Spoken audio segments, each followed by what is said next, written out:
feel that teachers and pupils have moderately accepted mass vaccination, but mass vaccination may be less accepted among pupils than teachers.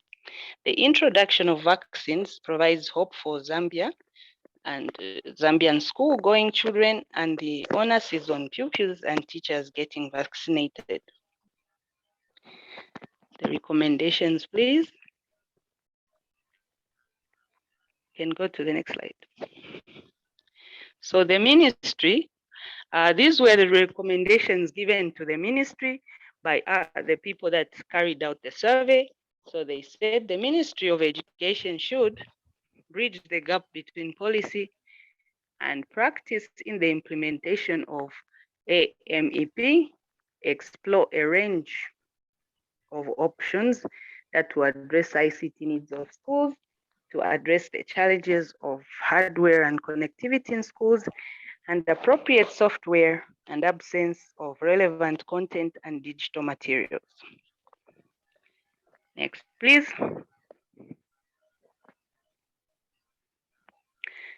Still to the ministry, create capacity to continuously improve and update self-learning materials, make available complementary self-learning materials for content deepening, open up dialogue on options available for expanding school infrastructure and facilities that responds to the COVID-19 pandemic.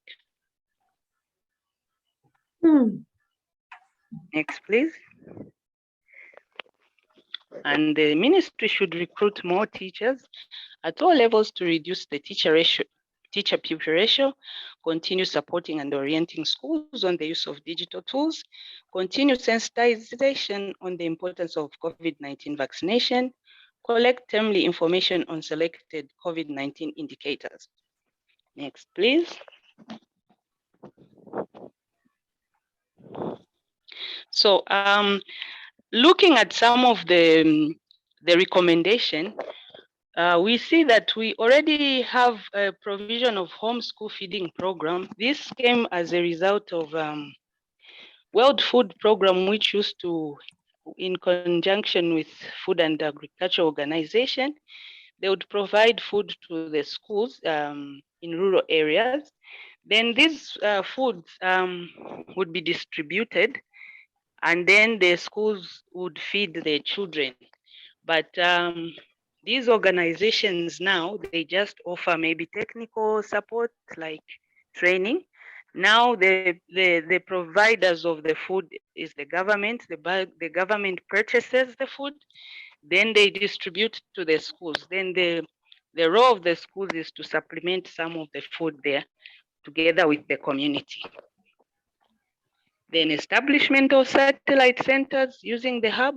This one, we are looking at the ECE centers. Most children in far-fetched districts cannot access schools where there's ECE. Most of the ECE centers are annexed at primary schools.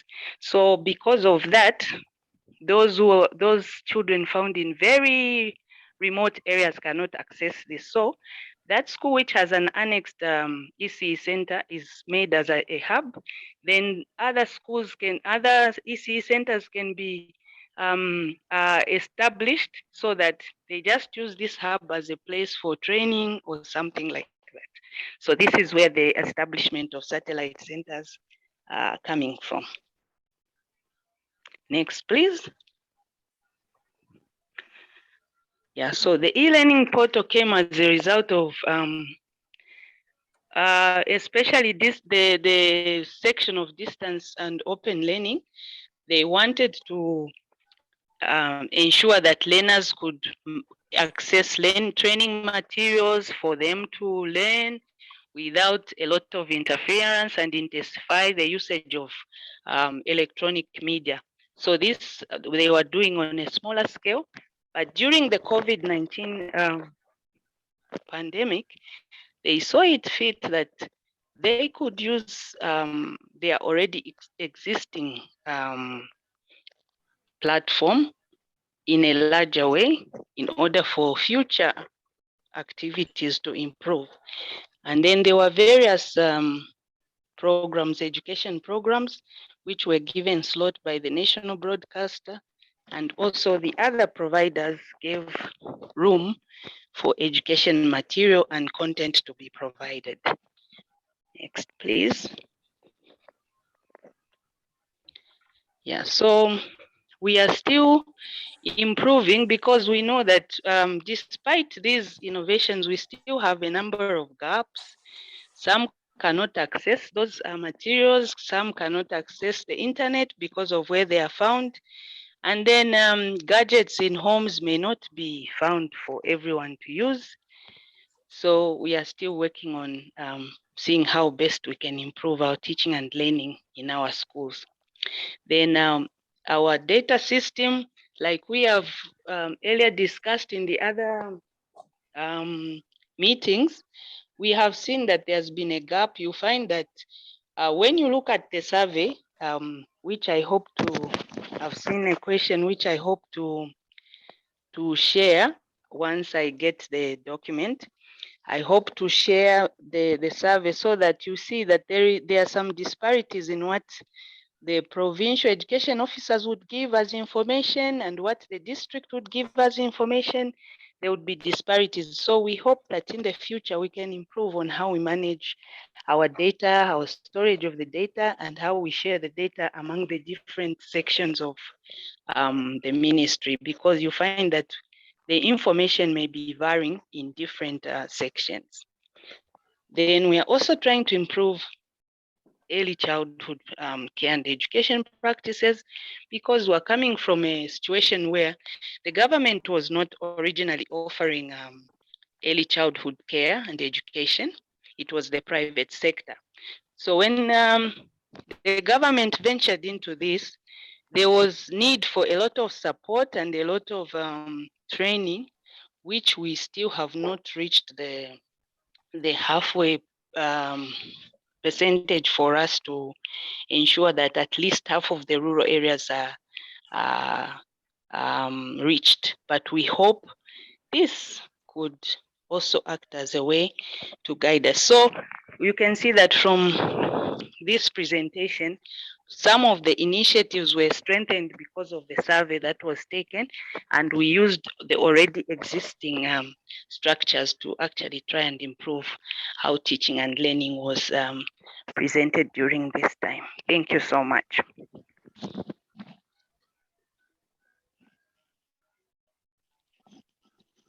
Thank you so much, Ola. That was a fascinating presentation, and very much appreciate your efforts here.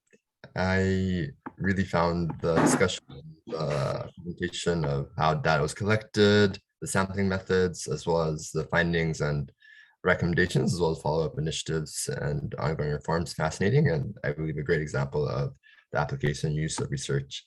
So we will now take a moment to open it up to comments or any questions that anyone may have. So I will leave the floor open. Or if you prefer to also share your comments or questions in the chat text box, happy to read it out as well if that's preferable.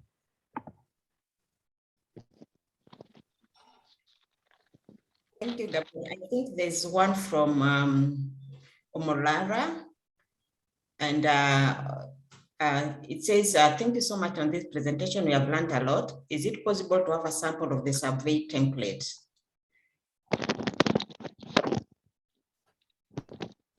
Yes, Dr. Clemi, please also ask so that thank you. Thank you. Thank you, Lola, for the presentation. It's a good example of how research can be used to impact on policy, because you begin by telling us the need. Why was it necessary? It was a crisis of COVID. So you decided to do a research in government. And then beyond that, you designed the program, and a lot of government people are involved. You got resources from, so basically you explain the whole process, which is very good. And then you come up with conclusion on how that research has shaped the kinds of things that have been done in Zambia, and we have spoken about a number of things, including the setting up of the e-learning portal, which would not have been done were it not for that. The idea of home feeding, because now kids are not in school. The other ones are adjustments. But it's also points to sometimes how even when you have come up with research findings, you may not be able to implement it, which is also a lesson. For example, you identified a lot of ICT needs. You identify needs for more teachers, for more facilities, because now you have for fewer numbers.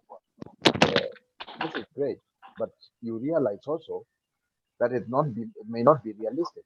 It is desirable, but is it realistic?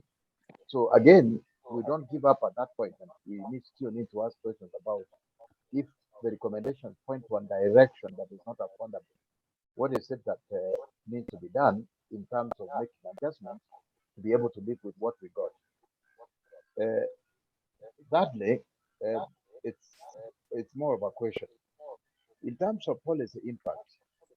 If indeed only 0.3% of the kids were affected, one could also ask the question: was it worth closing the school?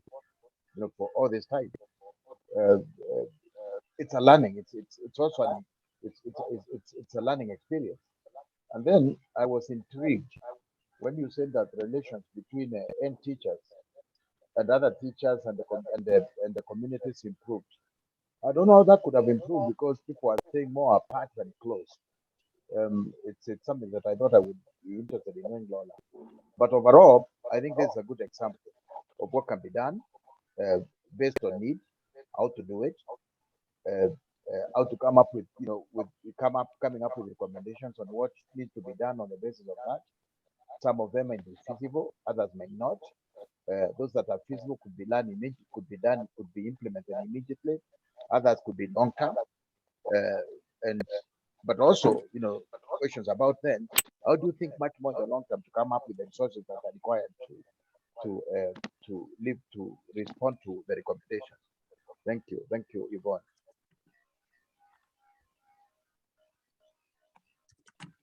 Thank you so much, Dr. Clemi. So Lola, there is a question pending on whether you can share the template. Also, there's a question from Marianne. Maybe I should ask Marianne to just come in and ask the question. And also just say hi to the team. Marianne is the team lead for KICS project. Marianne, welcome. Good to see you. Hello, everyone. I'm not able to turn my video on, unfortunately, but I'm very happy to be here. I hope you can all hear me.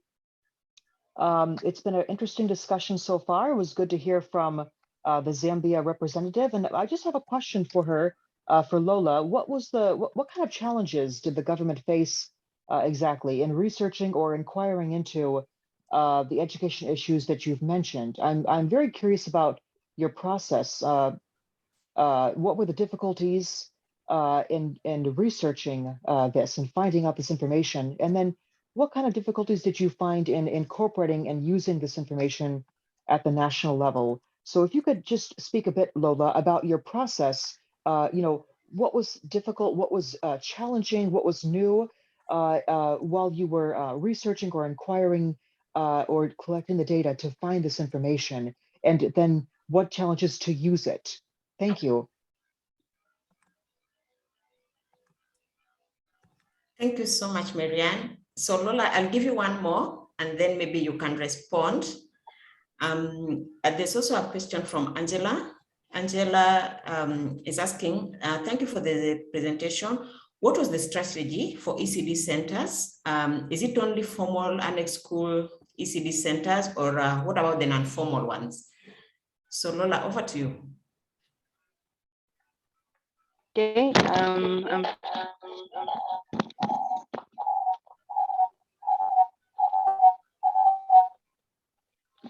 Okay, sorry about that. You are going to guide me because as I was trying to write the questions, maybe some have left them out. For the survey, I will try to share it as soon as I get the document. It's actually there.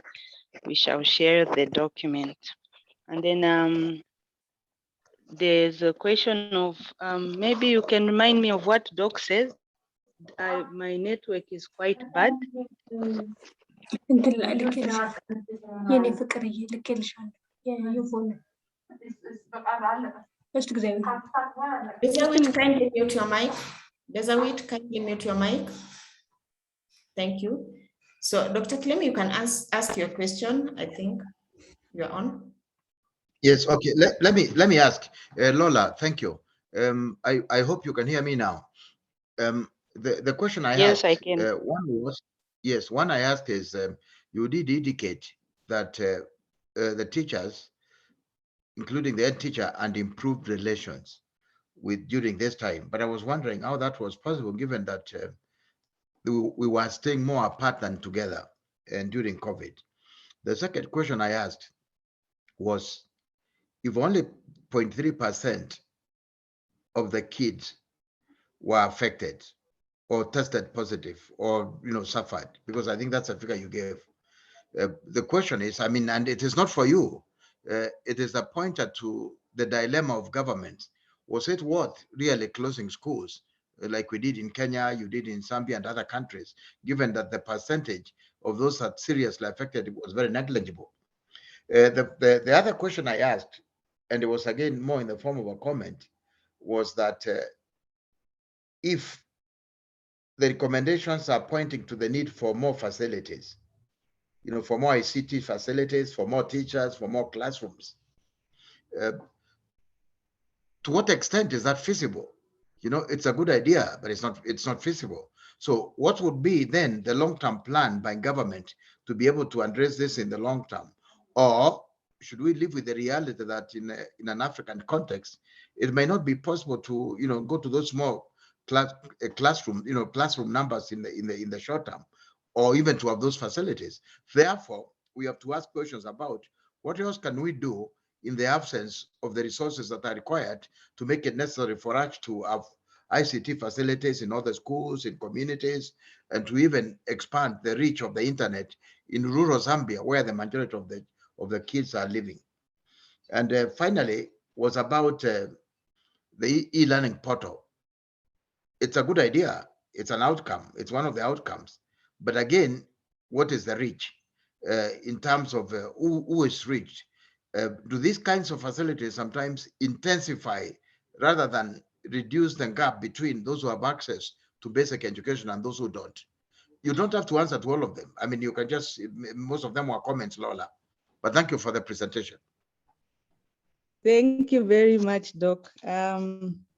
Like you have rightly put it, can you get me? Yes, I can get you very well.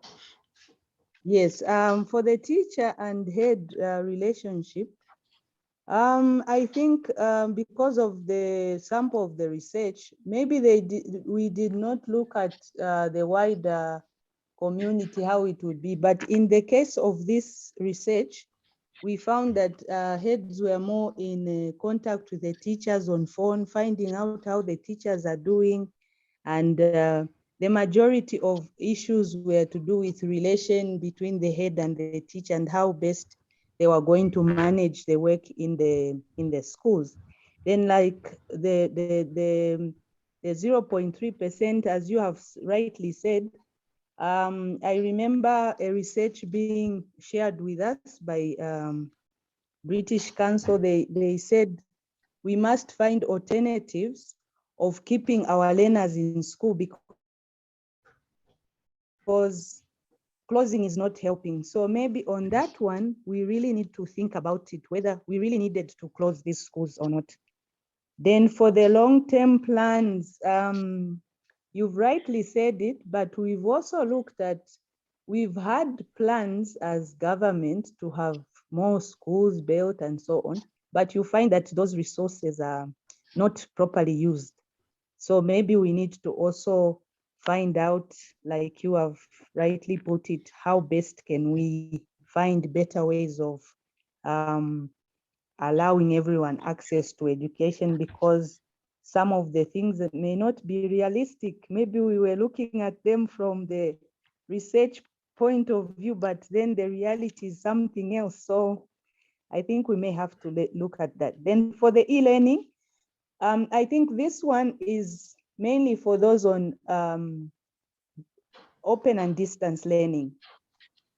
Open and distance learning, these have been using this, but as you have rightly said, there are some students who come from areas where they cannot access this. So we may have to get back to the drawing board and see what best works for learning of these students. Thank you. Thank you, Lola. Thank you so Then much.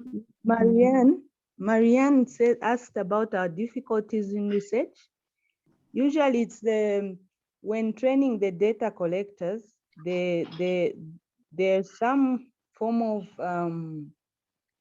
challenges. Usually when you need to orient those who are going to collect data using various gadgets, when a certain software is put on those are some of the issues. But at the same time, the goodness is the cleaning of the data was done at 2 stages, I think.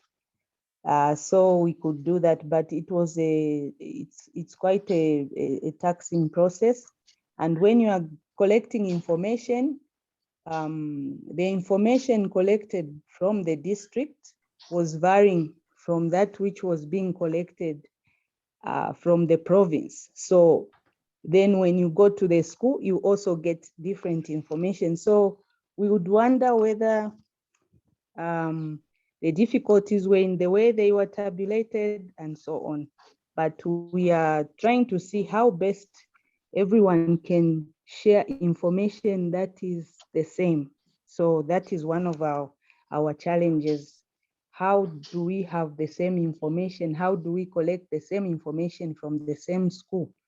But we find that because it's at a higher level, the information changes and so on. So that was one of the most difficult areas in collecting information.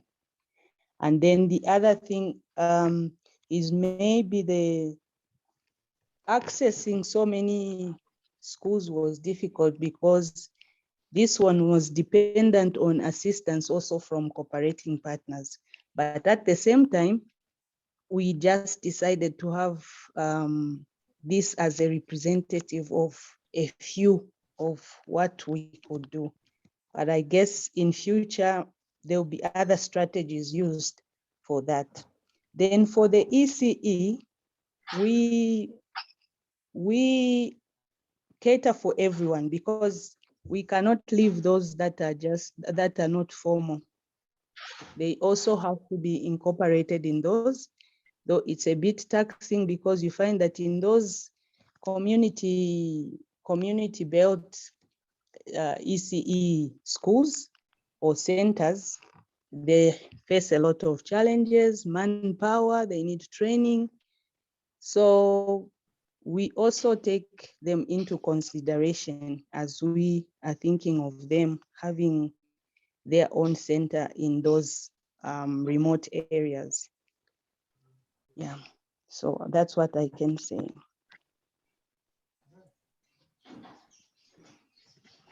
Thank you so much, Lola. I'm sure we have all learned a lot from that. And please, for any other question or comment, please put them in the chat box. We'll be able to respond to you accordingly. So during our last session, we did give ourselves an assignment.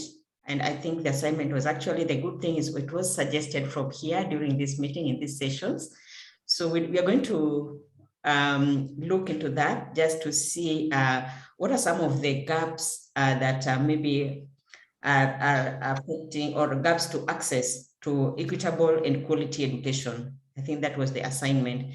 So Gabriel just put the question on the screen. Then we'd like to hear, we've heard from Zambia and the innovations and challenges. We'd like to hear also from Lesotho, from Nigeria, from Somalia. Gabriel, do we have the question ready?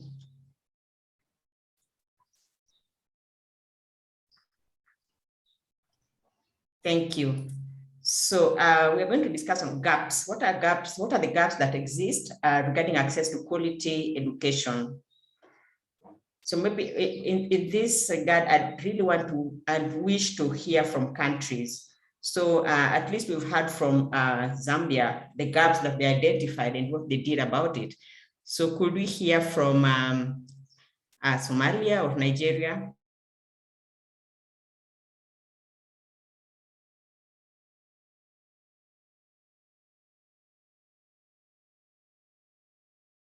Hello, can Dr. Lawal, can you respond? Yes, Dr. Lawal, please go ahead. You are responding on behalf of Nigeria. Hello. Hello. Good afternoon, everyone. Good afternoon to you. Good afternoon. Good afternoon, Dr. Lawal. Good afternoon, sir. How are you? Yeah. Good. Looking at access to quality education in Nigeria, from research, I can categorically say that it's about 50%. But in Nigeria, you know, we have different regions. Some regions in the country benefits more from quality education than others.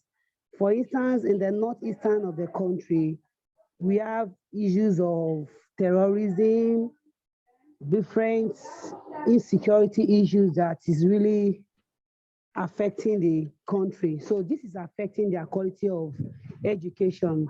Coming down to the southwestern Nigeria, the southeastern Nigeria and the southern Nigeria, yeah, to some extent, the government are really trying. But the major challenges we are facing in the country is firstly, lack of implementation of policies on education. Because all that is required for quality education in the country is embedded in the policy. But this is yet to come into practical. We can say they are just in theories. For instance, infrastructural facility is a problem. Even service providers for both children with special needs and those without special needs. They lack service providers, they lack teachers. And talking about equipment, in a nutshell, I can say that we are yet to equate ourselves in Nigeria with what is expected of global education, talking about global learning.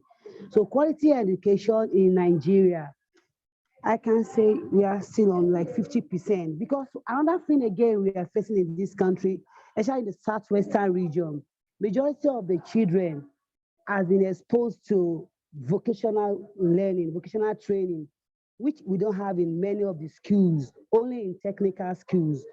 So because of this, due to maybe family background, poverty, some parents believe in training their children on vocational work outside school. And you know, when you look at the key factor to quality education, we know that skill development is the major thing that can promote quality education. But these are not happening, they are not taking place in majority of the schools. And talking about skill development, it should begin from early years, at least from primary class, to expose the learners where they can explore, where their creativity, ability could be established, but these are lacking. That is in public school. Though private schools are really trying, but I can say that in all sectors of education, both primary, secondary, some tertiary institutions introduce entrepreneur, but now we are focusing at the foundation. We lack skills development. And talking about training and retraining of teachers for them to know what is really training about education, attending of conferences, things like that, are not being sponsored by government, and some teachers are not even really ready to help themselves involved in all these things that can help them in the profession. So talking about quality education in Nigeria, I can say that it's not all learners that have access to quality education in Nigeria. Thank you. Thank you so Hello. much, Dr. Lawal. Hello. Yeah, okay. Thank you for sharing with us. we are going to see whether the other countries also have the similar challenges, and the purpose of us being here is that we'll try and see if we can come up with some strategies that will be able to at least mitigate these challenges that we are facing. So may I invite Somalia? Somalia?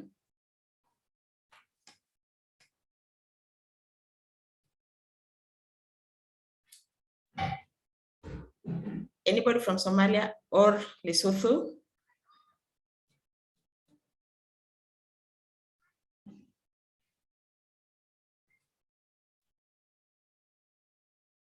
Or please just raise your hand to represent your country. We are 18 countries. Please raise your hand so that we can give you an opportunity.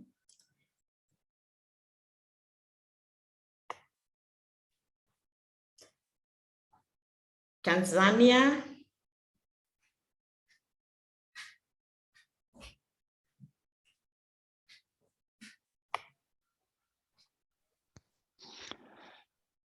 I can see there is. May I come in?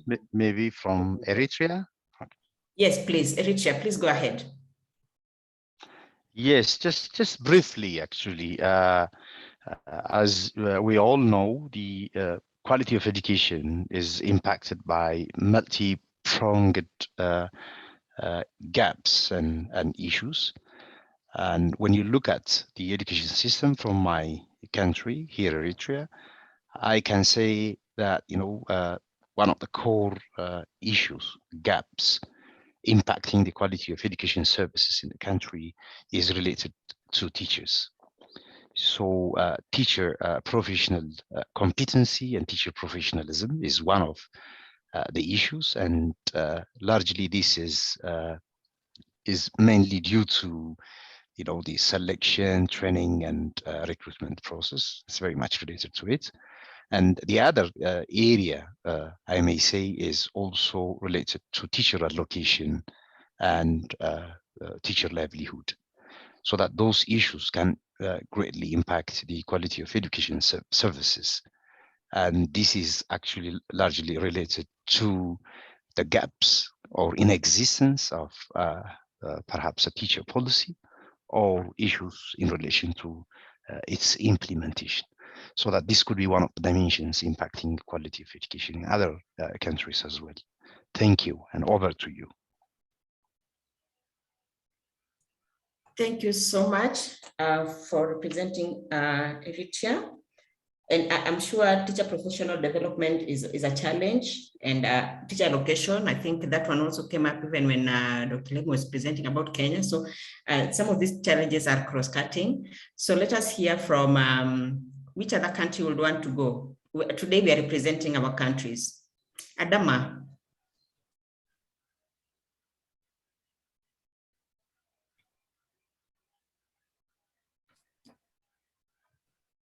Hello.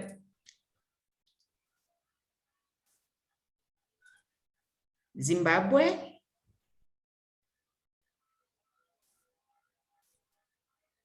Or Malawi. Yes, I can see a hand, but I'm not able to see who has raised their hand. Please go ahead.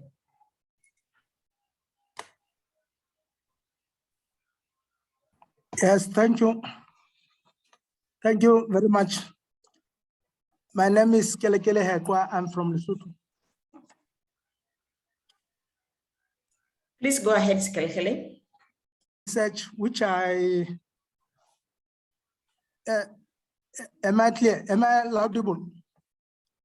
Yes, we can hear you loud and clear. Can you hear me? Yes. Yes.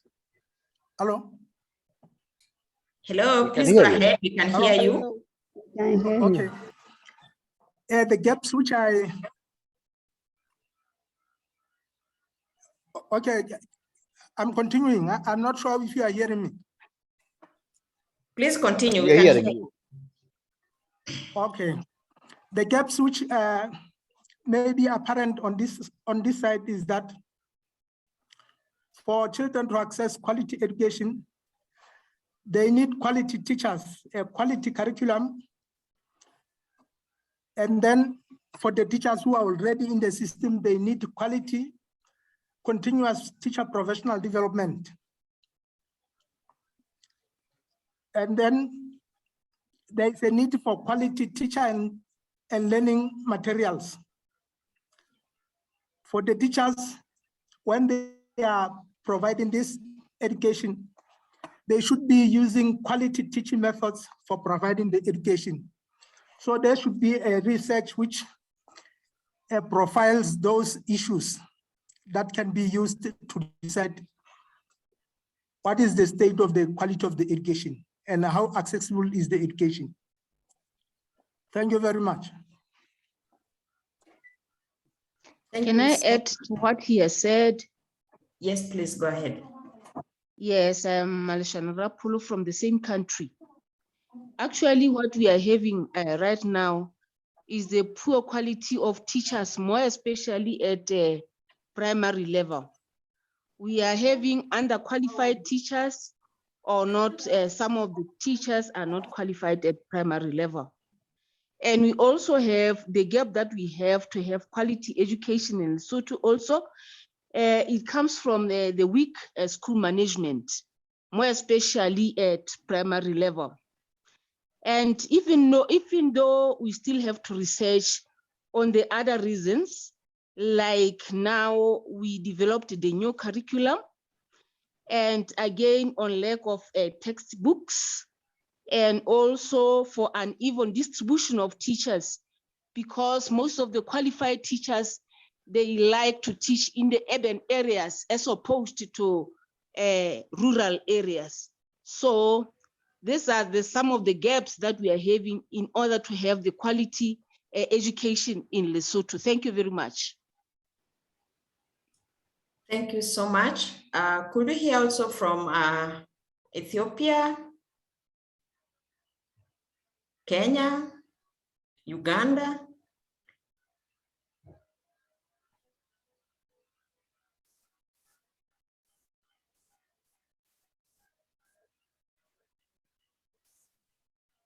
Good afternoon, Yvonne and team. Good afternoon, Jackie. Please, oh, this is Rose or Jackie? Jackie. This is Jackie from Kenya. Yes, I know that voice. Please go ahead. Okay, thank you. I joined in a bit late because of another meeting I had. But just to probably look at the gaps we are talking about, I think one of the gaps that we may have to quality education in our country is coordination of various players. Often you'll find, yes, government has a bigger responsibility in ensuring we are providing quality education, but we also have non-governmental organizations, we have partners that are doing very many activities related to quality education, but the coordination mechanism is not very good. So you may not know the different activities that are going on, and sometimes this causes clashing. Sometimes it causes duplication, and in its own way that would affect the quality, because if you have two different programs that are being undertaken at the same time within a national program, then it causes a few challenges. I think the other issue is, in my thinking, inadequate or inconsistent advocacy and information sharing.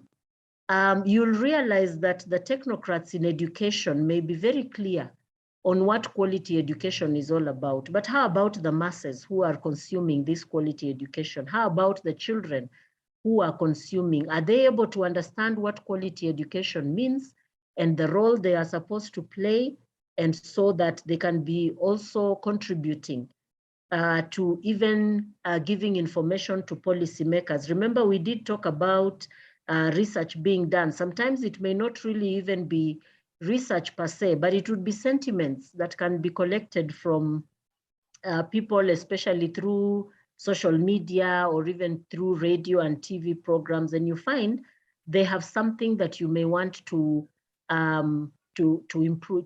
improve on the quality of education you're providing. But the mechanism for this to be put together, I think, is wanting. We also have, I would look at monitoring and even evaluation, a lack of a robust framework for that. As implementation goes on, it is important to follow up and see what is happening. Now, considering that, for instance, in several countries, even like Kenya, there are several institutions that may be tasked with one mandate or the other.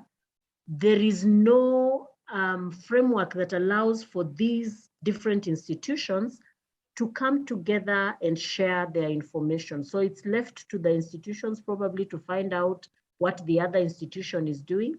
And so you don't have a mechanism where you can look at where are you converging, where are you going in diverse directions, and what is it then that can be done that either team may have found out that needs to be corrected. And in such situations, even as you have reports that probably may touch on a different institution, it's not easy. There is no formal framework that allows us to share that information that would then influence the improvement of education at some time. And lastly, I think just documentation of achievements that governments do. And I think that we are also in that quagmire. Often, we will pick up what we think are the challenges, but we hardly ever document. We assume that because we are moving on, the successes will be seen. And when we don't document this, then it also gives us, we lose out on the possibility of replicating what has gone well with an equal understanding. And of course, if we have the challenges, then we are able to see how to mitigate these challenges so that by and large, as implementation is going on, we are actually using the information we are getting to improve the system and better the education so that we can be able to achieve much more. I think those are the contributions I wanted to make. Thank you. Thank you so much, Jackie, for your contribution. I think because of time and because in the next session, we're also still going to talk about gaps and we're going to talk about strategies. Allow me to welcome Dr. Kilemi. Dr. Kilemi, welcome. Thank you. Yeah, thank you. Thank you. It's a session on countries on developing a clear roadmap to address research needs in their specific countries. And for that, we did there are some questions that we have raised. And I hope, Gabriel, you are able to share.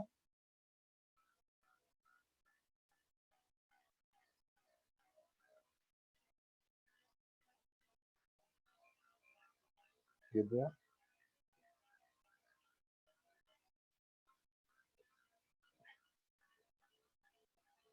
Yes, just one moment. I'm just about to share my screen. Yeah, sure. Very Yeah, patient. but as you're sharing, I think we have had the discussion on some of the challenges point to many of the issues we discussed the last 2 weeks on lack of resources, on not having the people in ministries to do it, on the political will that involved in that, on the lack of sharing of information, and the points that Jacqueline was talking about related to how did we document and share success stories.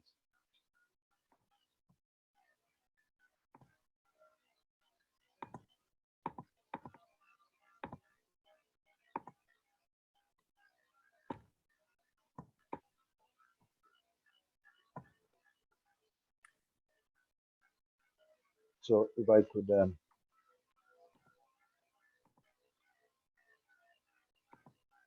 the screen that you are sharing has disappeared this way.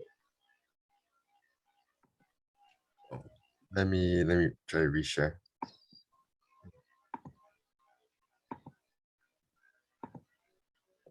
Are you able to see it now, Dr. Kilemi? Yes, we can see. So let me introduce a subject. The idea here is to, because like we said, this is it's likely to be a continuous process. It's not going to end here. So we like to begin thinking about the key issues in the way that you would consider important as obstacles in the way of accessing quality basic education in your country. There are many issues. It's got to do with money, it's got to do with region, It's got to do with religion. It may have to do with, geographical issues and so on and so on. But we are here, we are asking to just identify one obstacle in the way of access to quality basic education in your country. And they have said deliberately non-budget, because a lot of the problems have got to do with money. I mean, that we cannot deny. In fact, someone once told me that if you ask me what is the main challenge with regard to not us achieving basic education for all, the answer is just money. We don't have enough money. So that is granted. But there may be issues that have little to do with money, about culture, about management of institutions, and about crises and so on and so on. So if you could just identify just one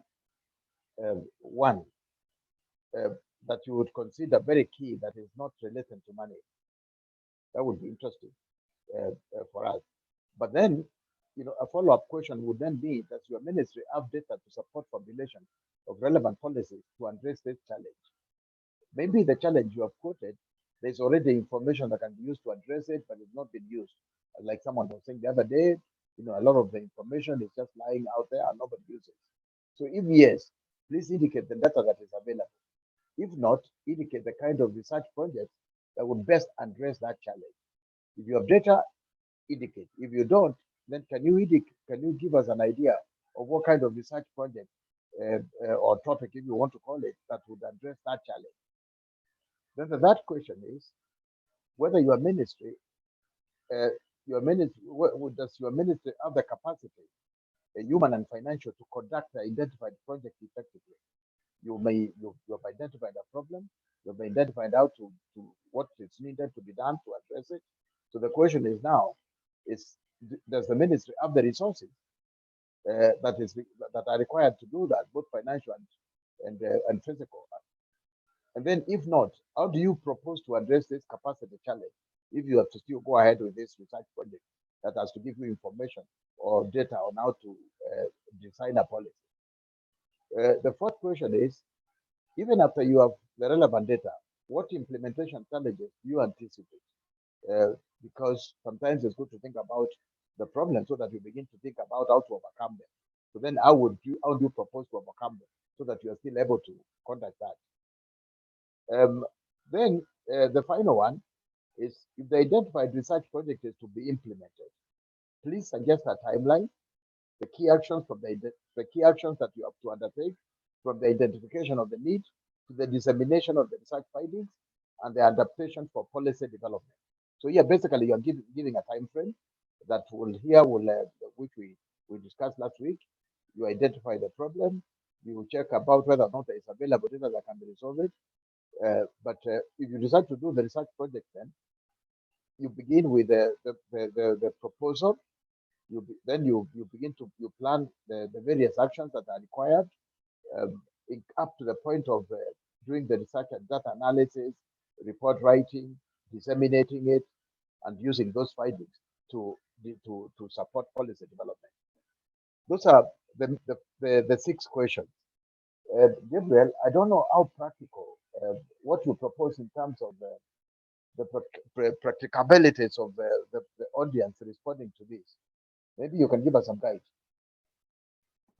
Sure. So I believe there may be a couple ways to go about best sharing the responses to some of these questions. So one of the ways we proposed is we have just shared a link. It's a spreadsheet, and participants are able to share their responses under response 1, response 2, response 3 to any of these questions. But if accessing the spreadsheet is inaccessible to some participants, then we can also ask for participants to share their comments on the chat box, or if it's even easier, to raise your hand and also share it verbally. And I'll also ask Yvonne to help clarify this. Thank you. Over to you. Yeah, so now we would begin with the first one. If there's any volunteer to kind of tell us what they think is the biggest obstacle in the way of access to quality basic education in their country. and we can get responses from several countries. These are some of the challenges of doing things virtually. It's not that perfect, but we try and make the best of the circumstance, the situation.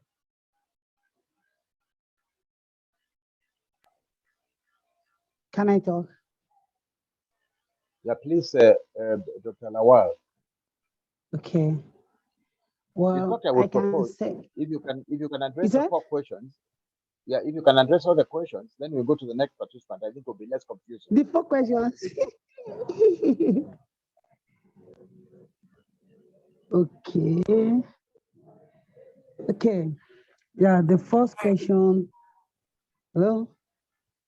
Yes, please. Yeah, the major challenge that I think that I can identify here that has been an obstacle is continuous professional development of teachers to meet with the present needs of learners. That is one.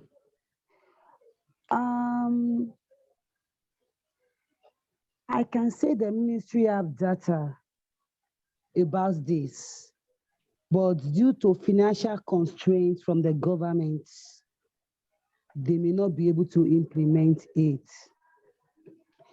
Also, talking about human and financial, if it is available, yeah, they are available, but everything still lies on financial constraints. Then talking about the major problem I started with, that continual professional development, governments do support teachers on these, especially at the primary school level, but most times it is being politicized. That is, if you are not connected with people at the ministry, you are not connected with people that are in politics, you may not have opportunity for that. And due to low salary that teachers are earning, many of the teachers are not ready to support themselves in upgrading themselves to follow the trend, to know what is meant by globalization of education. And this can be achieved through CPD. So that is a major constraint. Then I'm very sure there are relevant data. Yes, there are a lot of researches. I carried out research on it in 2017 precisely to investigate level of teachers' involvement in professional development. And the schools I carried out surveys from, majority of them, some from their existence in service for like 20 years, 25 years, they've never been involved in any professional development organized by government. Even they don't even, they say, then I queried, why can't you develop yourself? The next thing is, how much are we earning? How much are we earning? So I think if government, thank God for virtual learning, all these things, if government in each country can come up with all these short online courses that is free, and teacher will be able to get certificates from it, if they can come up with it, call all stakeholders in education to just introduce all these online courses like we always do. There are different online courses in foreign countries that we do online. Then that's the major point, CPD, continual professional development, is the major obstacles that is affecting access to quality education. Because talking about quality education. Sorry, Dr. Okay. Lawal. Yes, sir. Dr. Lawal, I wanted us to focus your discussion on the role of research. You I can't hear you. identified the problem. I think, am I muted? No, I'm not muted. Okay. Can you hear me now? Yeah, I can hear you Yes. now. I was saying the main aim here is to direct these questions. Having identified the problems, is to ask the research question that would be it would answer that, and whether or not you have you have the capacity to do that. And then the final one would be giving some kind of timeline. If you have to do it, how would you go about it? In brief. So just focus on the research as opposed to the obstacles and how to deal with it. Okay. Well,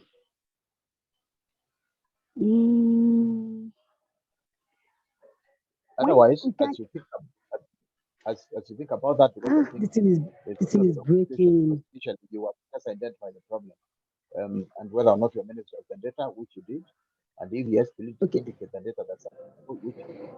If not, indicate the kind of research project that would be best address the challenge. Yes, I think the challenge we are facing here is that fine, good researcher carry out research, but how will this research get to the people that really need the information? You know, by the time you get to the Ministry of Education, to let them know what you have carried out and the information you've gathered, it takes a bureaucratic process.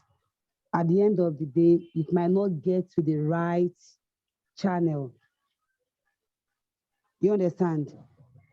Yes. You know, Nigeria is an heterogeneous society, country that everything involves you lobbying.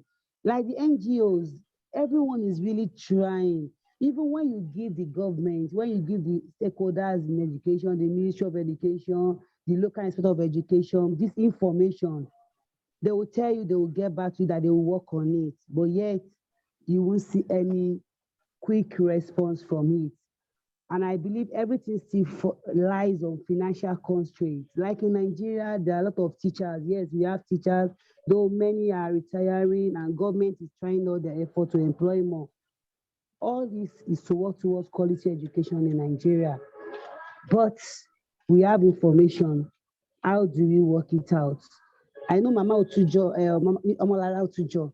She too, she's an NGO, she's a CSO. They are really trying in quality education, especially for the basic education. So I don't, like I said during the last meeting, in fact, I should not be frustrated. I know we'll get there in our country one day, but that's the major challenge we are having. Researches are carried out by students in higher institutions on problems in education. They are just being kept in the library. They are not being implemented. Normally, the joy, the beauty of a research is that you carry out a research, you get your findings, and you forward it to the Ministry of Education, and they act on it, but no.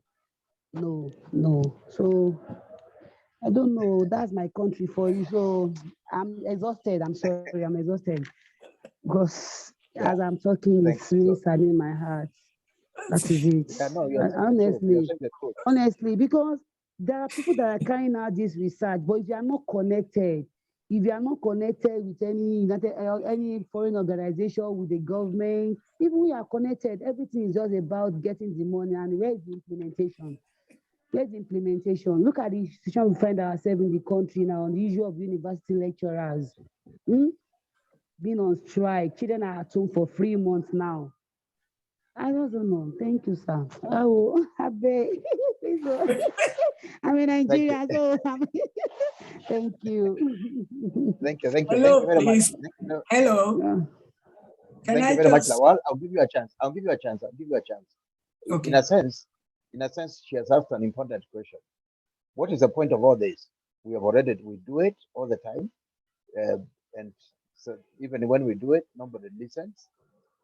So what is the point? Although you are giving some hope, you are saying we shouldn't give up. We will get there sometime. So in a sense, you have responded. Yes, you have responded to the problem. You have indicated there is already data. You have also said that if we have to do it, this is what we need to do. But the real issue is whether or not you do it, we are not so sure that we'll implement or we'll get to the people that have to implement. Thank you. Your colleague. Thank you, Doctor. Your colleague, yeah, thank you very much, Lawal. Very honest opinion. I think that's the honesty with which we have to confront these problems. Otherwise, we'll not be able to resolve them if we keep on burying our hands in the sand. I think your colleague from Nigeria was under her hand up. Is it Omolara? Omolara Otujo, yes. Okay. All right. Dr. Lawal has said it right, but I just want to chip in some experience that I personally had. Because we set up a center for empowering ECD teachers. And this was supported by Save the Children, UK. But we found out that there is no time for people to come. They know it's important for them, but they cannot get the time from their school. And even if whatever they have learned cannot be implemented in the school because they are not the owner of the school. So what we change our strategies, going to the school site to do the training. That's the strategy, and it worked very well because we even included a public school, ECD teachers training. We were given the whole time to train the teachers, and some of the what they have learned were implemented. We have a lot of private schools that we have gone to, but it takes some time from the NGO because you will spend some money going there, but it's an advantage in that you are able to see what you have thought, what they have learned and implemented in the school site. Even the proprietors in one of the schools were able to set up subject class and was asking, is it better to have age-related class or subject-related? What I mean by subject-related is that you have math class, math from nursery, primary, 1 to 6, and it's a class, and the students are moving, you see how they are interacting with materials for each subject. Then the other strategy is the age-related class, age 3, then what are the materials that they would use and how they are reacting with it. And we were able to get the proprietors interested in the empowerment of these teachers. The only thing is that the proprietors seize the certificate until they have served him better before releasing certificate to the student teachers. But they learned. And I think that is on-site strategies, which is working fine. Thank you, Omolara Otujo. Do we get someone else who would like to comment on a problem, on whether the ministry, their country has data that can address that problem, and which data is that is available? And if not, what is the research question that I would ask, and how would then go about it? Just the issues about the challenges that we confront or what we anticipate has been spoken a little bit about. So if we could hear from another country in terms of what they consider to be most important, whether there is data for that, and which data, and if not, what kind of research would address the challenge, and whether the ministry has the capacity. If we could please hear a response on that from another country.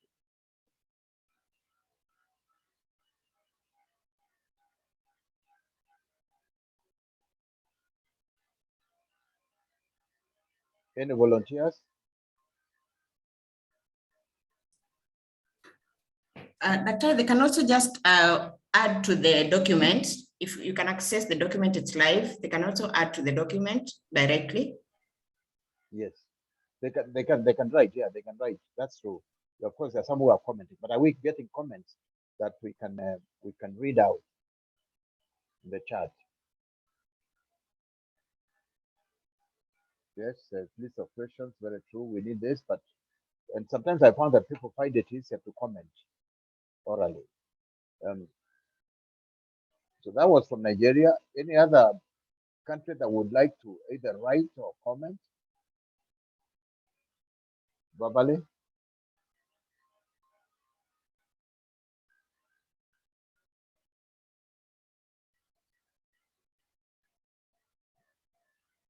there's a Tanzania box. I can see this like there's an interest in someone commenting.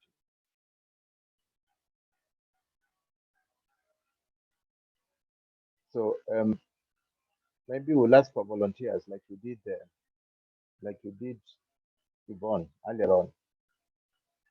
I think we can try to propose. We can try to propose commenters.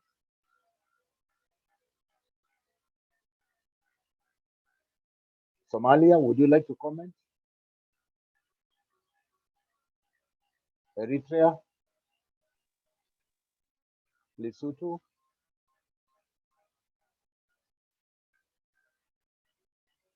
Mohammed Hassan, you like to comment? You are muted, Mohammed.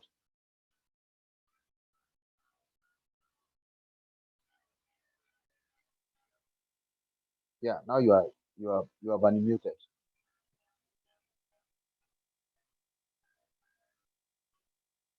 Hello, Mohammed. Please go ahead. Mohammed Hassan.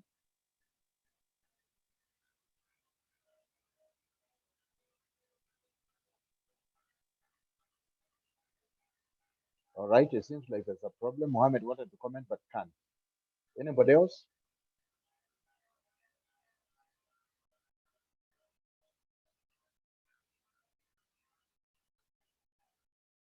Is there a problem? I can see a lot of the participants are muted.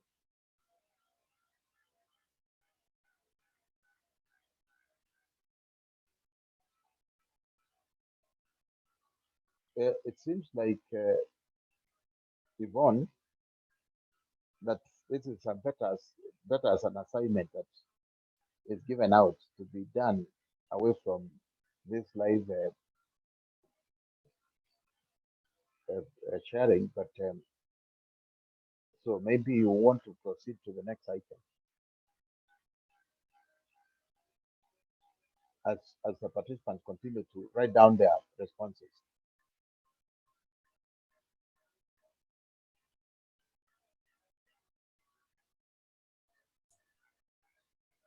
Thank you, Dr. Kilemi. It's interesting, but I don't know what the participants, how the participants feel, because again, if maybe the questions we are asking are too technical for this particular forum, we can also share this so that it is filled at the country level with consultation. I think it will be good to also get direction from the team, because ideally this is not it is not like a training session. it is sharing, and it is yeah, we'd like to learn from each other and to assist each other. Jacqueline, I've seen your hand. Okay. Jacqueline, please go ahead. Yeah, I was just going to make a contribution. In terms of Kenya, I'd started writing in. So I'm looking at the capacity of policymakers or implementers who are tasked with supervising implementation to assure quality. Because if, as I said earlier, if everybody is clear on what constitutes quality and what the expectations are, then that can aid implementation. And the reason why I'm bringing this up, and this is now the follow-up question, is that yes, our ministry has the data. Very often we have new recruitments of people into the different institutions that are tasked with overseeing quality education, starting from the main ministry into the other autonomous, or the sagas as we call them, including ours as KICD. We have ministry officials who are supposed to work in the field, for instance, the quality assurance officers, and so on. And when recruitment is done, you find these are people who are coming from the classroom and so have really no idea about policy, but there isn't any mechanism for what, induction or bringing them on board. So that is why for me, data, yes, is available because we know who we have recruited, we know where we have recruited them from. And I think one of the biggest things that would form a continuous research in terms of quality education would be, what time is recruitment being done? Who are being recruited? What are their levels and what have they been doing? And what would be the gaps as they get into the system of policy making and supervision? And yes, the ministry has capacity because we have the old guards, and I'm glad that we have Professor here. These are seasoned educationists who would be able to help the ministry, even if we needed outside capacity to help. Government and ministry have the capacity to actually conduct this. I like the fact that we are talking of the 9 financial, because I think we hinge everything on finances, but there are some things we can do without necessarily bringing in finances on board. For example, if we are recruiting, when we are recruiting people, we don't spend money to pay them to come for an interview. And we can also task the same people who have been recruited that you can get information in a certain place and you're able to read through that information. And we just have informal meetings where we are able to sit and bring each other on board. What is our understanding of what our specific duties are? And so then from there, then we can decide that, yeah, let's have an induction document, for example, that can stand the test of time, because ministry does not change their policies every single day. There's a long process through which decisions are made, and when they are made, they are used over a long period of time. And such materials would then become the standard that when you come in, then you know there is a document that you can go through, just the way we may have an induction manual, for example.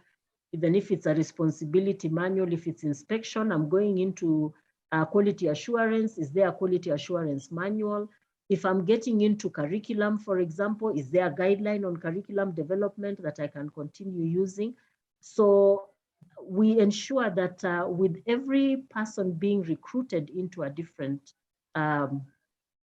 organization, as long as they are overseeing quality, they are able to get this information without necessarily calling upon funds to come and do training and so on. Because when we recruit such people, there are people who have been in education, so to speak, and so they have a good idea of what education expects. So for me, this would be an identified need that can be sorted and actually just be now part of the system, so that then these same people, when you're asking them to collect data, it's part of our work. And so as I'm doing my work, as I'm visiting schools, I'm able to put this data together. It's not really that all the time we have to say, I need money to be able to do 1 or 2 things. I think it would limit our dependence on budget, and it would also be able to still give us data, but without necessarily sitting back because we don't have some funding to go to the field. That's my contribution. Back to you, Yvonne. Yeah, thank you. Thank you, Jacqueline Onyango. I think you have pointed to extremely important points. One, related to that it's not, everything is not about money. In fact, there's a lot of research that can be done without money, or that can be done with much less money that we expend. And like one participant, I think it was Lawal, said from Nigeria, sometimes we do research more for the money than for the output that will be used, because it's an income earner.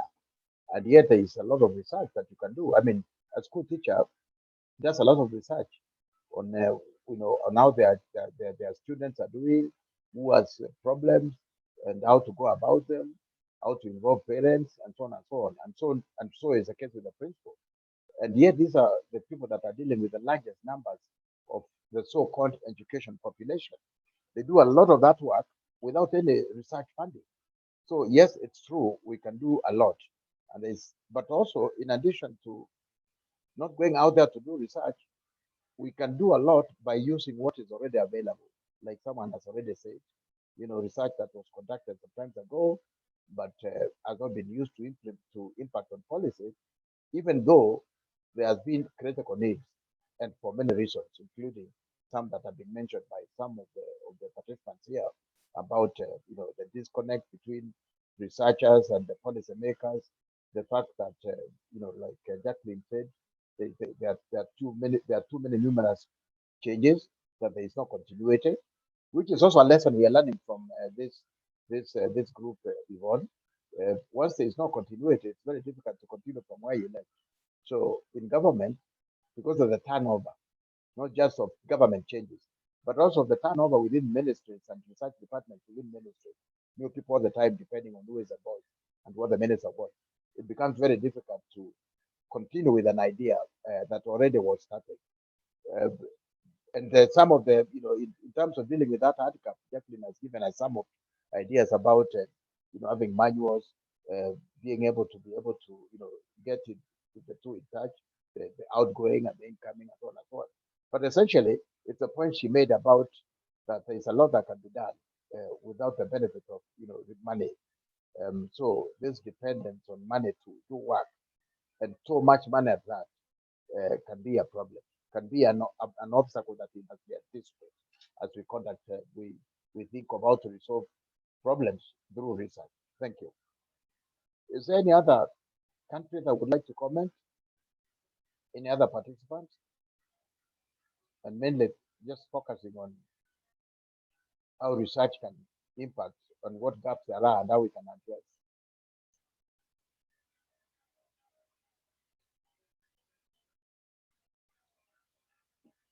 Any volunteer?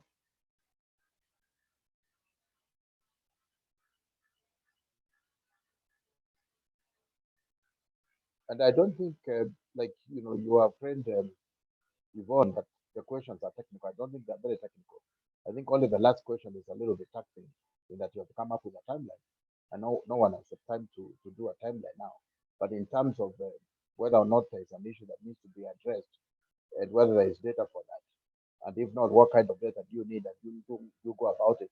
I think it's pretty straightforward. I think it's just a question of maybe giving participants time to go and address these issues on their own, and then they can respond through the platform that you have put together for participants.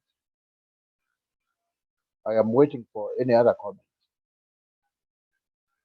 Otherwise, Yvonne, it's probably a time to come in.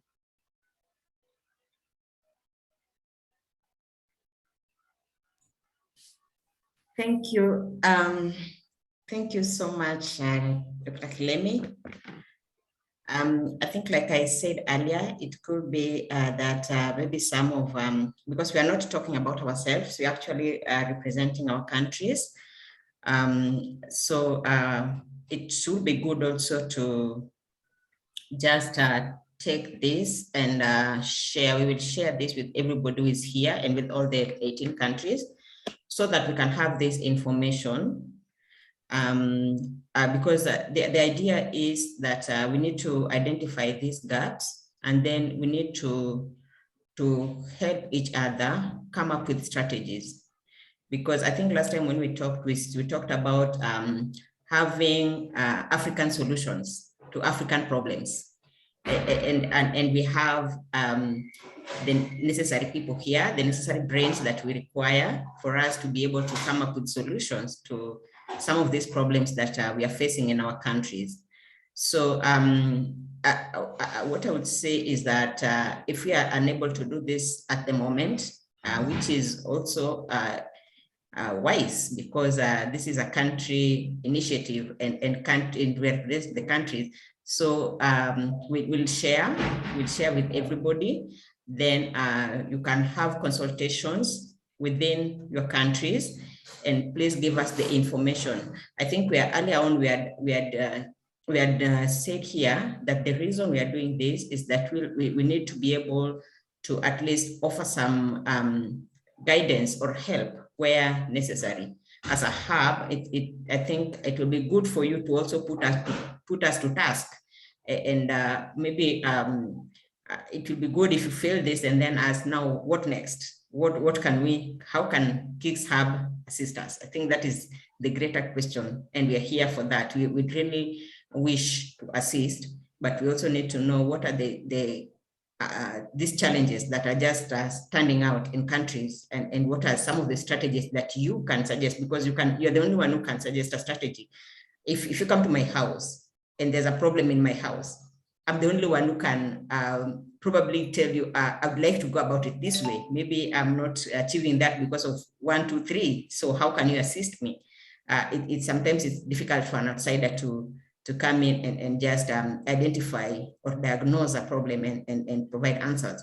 So we'll share this with everybody in this meeting, and then we'll be asking that you have meetings with your in-country teams and just find some time to fill this document. And we'll really appreciate that. And it's a live document.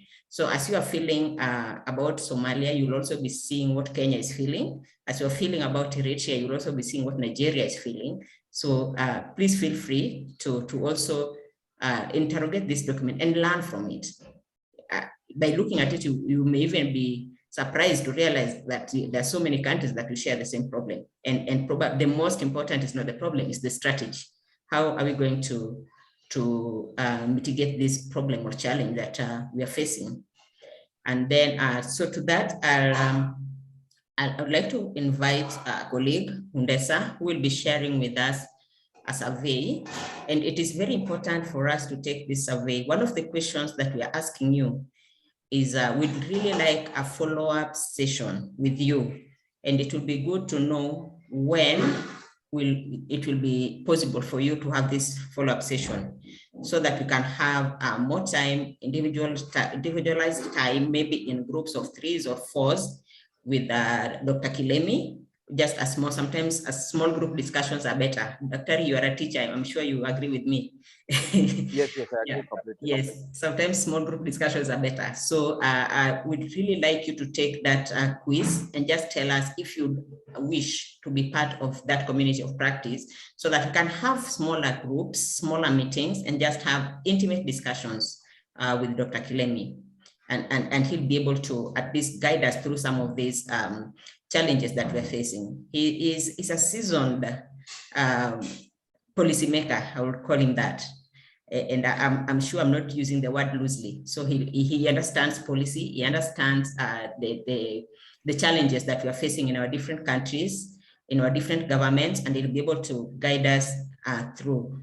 So please do take time and fill out this survey and tell us when you'd like support, what areas you'd like support in, and we'll be able to move from there. And also, earlier we said we can even organize for a face-to-face, but unless you say you want a face-to-face, then how do we invite you? How do we just come up and say, hey, let these people meet? So please take this survey and tell us what you want. Tell us where do we go from here? We have had discussions. I'm sure we've learned a lot from it. Personally, I have, and it will be good also to just see a way forward. So what next? What can we do? Thank you. So Hundesa, welcome. Thank you, Yvonne. Thank you so much all for actually participating in this series of workshops on employing research and innovation to better use data for influencing our country education system. And now we have about 7 questions just to learn from you how you have experienced these workshops, which primarily focuses only to gauge your level of satisfaction and on what peer group learning you would like to collaborate with region, and also to follow up from our sides or which preferred dates you prefer to have a follow-up mentorship from our side, and also for how long you would like to have that kinds of mentorship.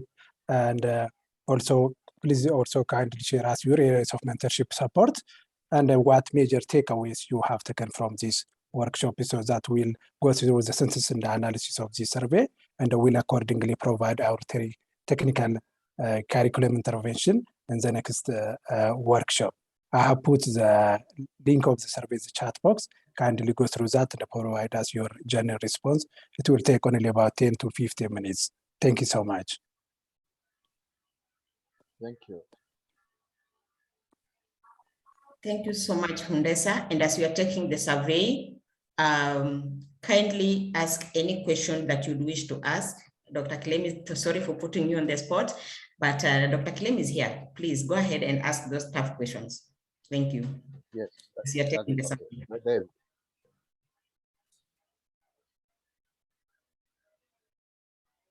You can put it in the chat. I will read it out if you do not mind.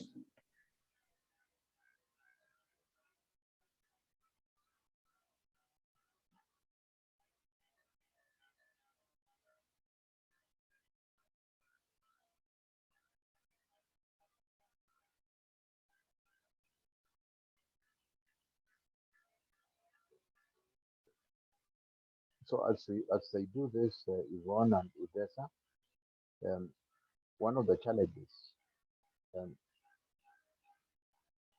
someone is trying to comment or is the whiteboard.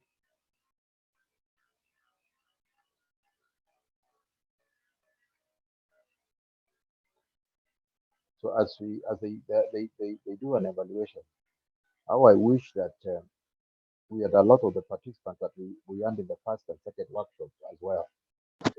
And this is the point. Sorry, Dr. Kimani? Yes, Lawal. Sorry, Umbeza should try to resend the link. The link comes in as a message, so you can't click on the link directly. There's a way you do that. You can't click the link directly. It's just like a message. I don't know. You should find a way I of think that's sending. Udesa. Thank you. Let's see that. You on? Yeah. Yes, Lawal. Let's to Udesa. Yeah, the person Yes, that sent Dr. the link. Yeah. There's a okay. question. There's a question from one participant. Yeah, sorry, Undesa, we can't click the link directly from the platform. There should be a way of clicking the link directly to fill the form. The link is just like normal message, so you can't click on it. Okay. So please go through the one which lately Gabriel has posted. I think we have it now. Yes. Thank you for the feedback, Dr. Lawal. You're welcome, Yvonne.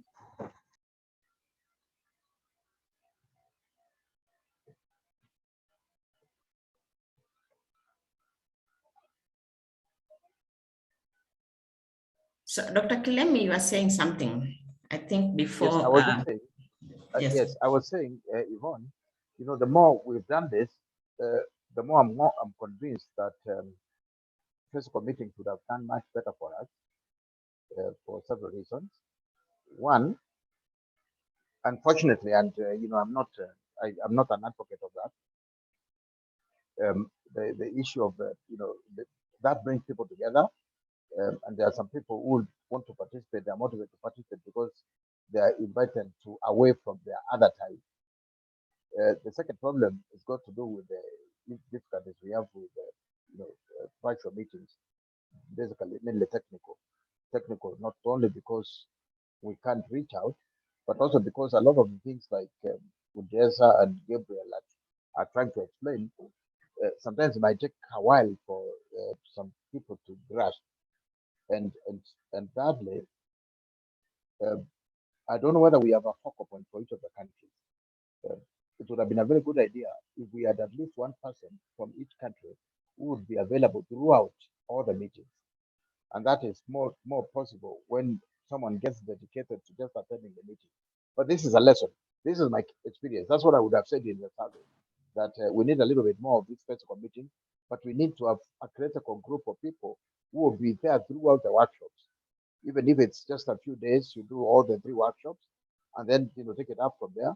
They would have to be the ones also to take it up to the research stage. Because from that meeting, then we would identify a problem for each of the countries. They would go, begin to write a proposal, on the basis of which then work would move forward. So this is my comment. But let us hear let's hear from the participants as they complete the survey.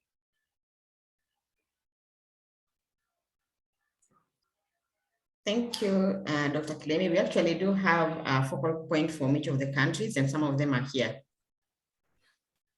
Yes, but do we have the focal point throughout the 3 workshops?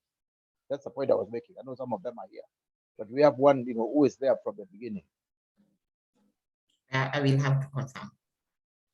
Yeah.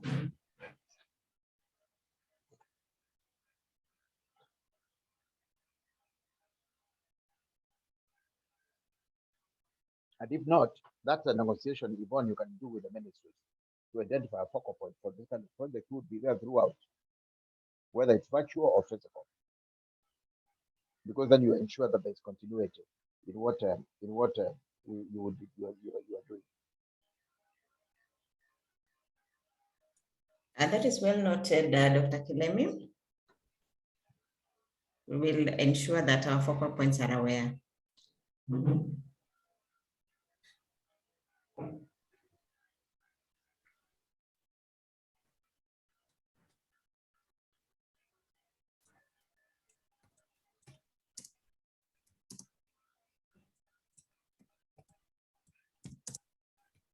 So are we making progress with DESA on the completion of the questionnaire? How do we know when we come to an end or when most of the participants will have completed it?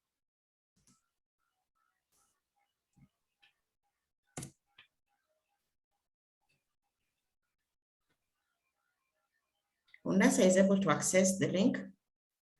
Okay. And he is able to guide us.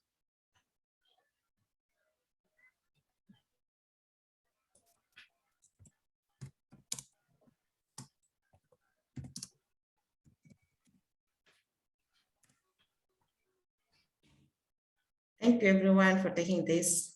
Please make sure you fill the form.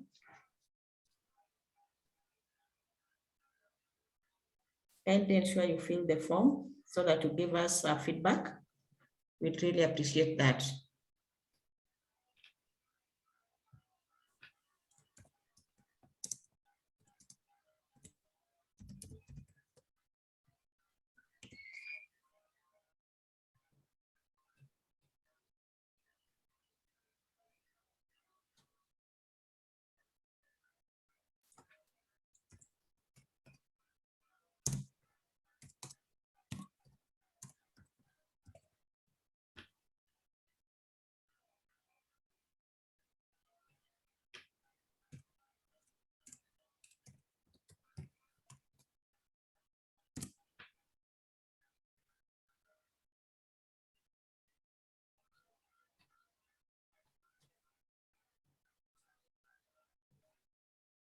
Bezawit, you could entertain us.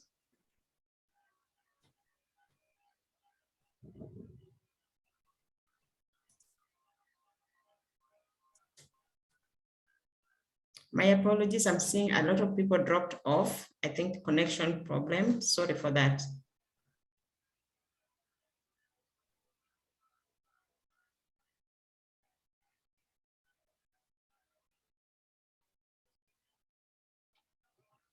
Yeah, these are the challenges we've been talking about, Yvonne. You are trying your best, but under the circumstances.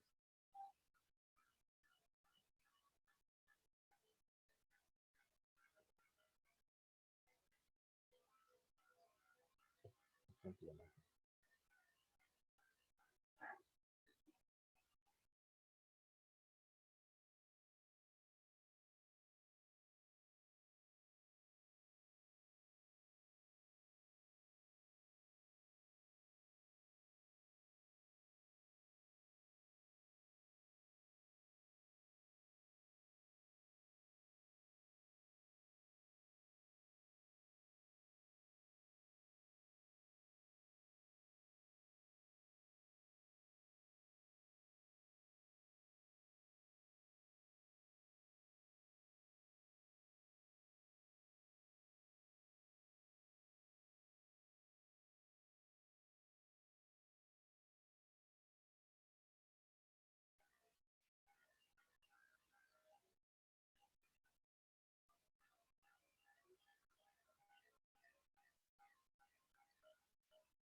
Yvonne?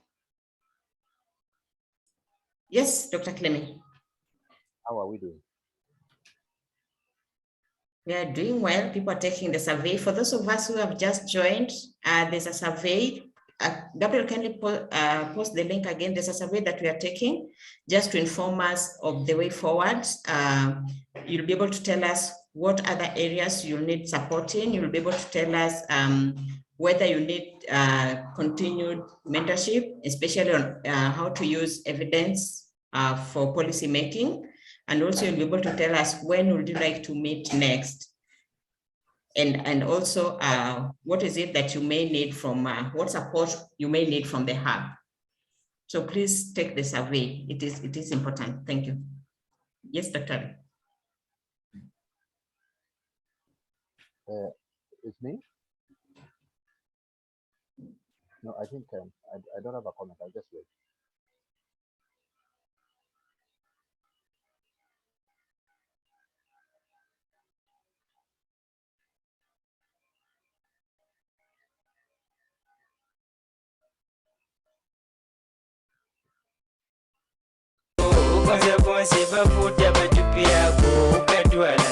Baby, just go www.freddy.com. Ugarila, baby, just go. Nikabuela, nikakupushike, ukakalipa. Baby, just go. Nikabuela, nikakusegeze. If you feel lonely, baby, just go. Nikabuela, ine nikakonze.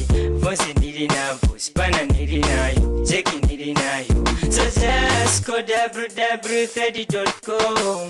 Dini makanika wako kwanza bonsi bavuta batupi yako ukadwala. Baby, just go www.freddy.com. Dini makanika wako kwanza bonsi bavuta batupi yako ukadwala. Baby, just go www.freddy.com. Ukadwala, baby, just go. Nikabwela, nikakupolese, tempa ikakwela. Baby, just go. Nikabwela, nikaikulinise, ukamvira mpepo. Baby, just go. Nikabwela, nikakufundise, wase nilinayo, spana nilinayo, cheke nilinayo. So baby, just go www.freddy.com. Dini makanika wako kwanza bonsi bavuta batupi yako ukadwala. Baby, just go www.freddy.com. Dini makanika wako kwanza bonsi bavuta batupi yako ukadwala. Baby, just go www.freddy.com. Olo wako zonde, baby, just go. Nikabwela uziwa nikukona nzeru zikapela.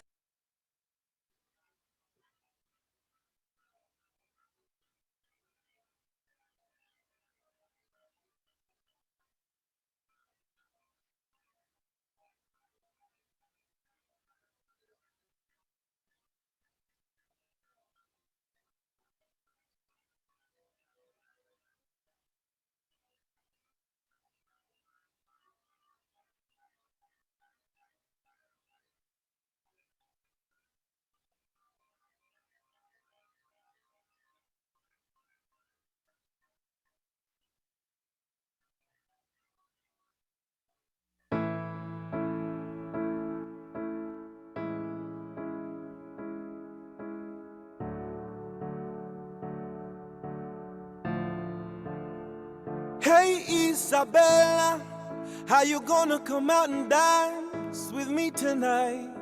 The stars look beautiful outside, so beautiful. Tell your mama I said sorry, I didn't bring you home early last time and I was a little tipsy.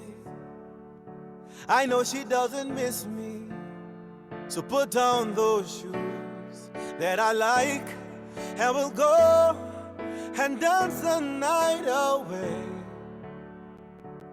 Away, yeah. Because YOLO, YOLO, you only live once, so and me, I wanna have some fun.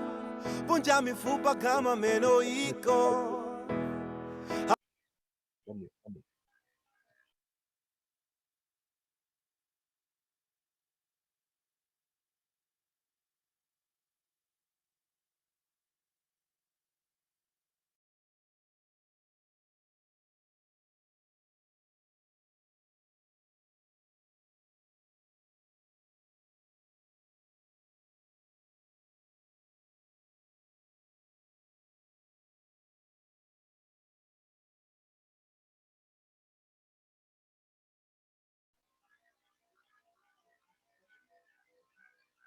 Oh, you want that?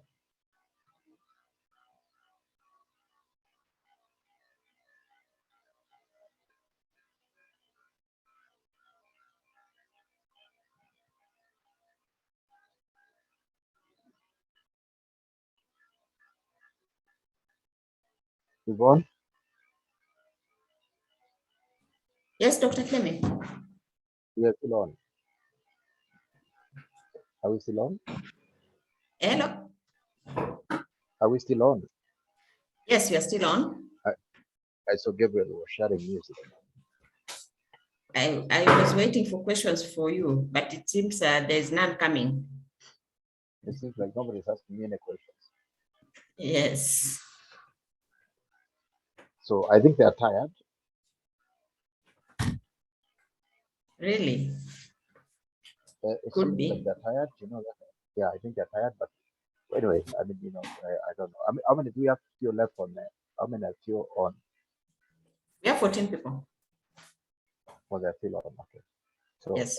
what do we do to get them to ask some questions? How do we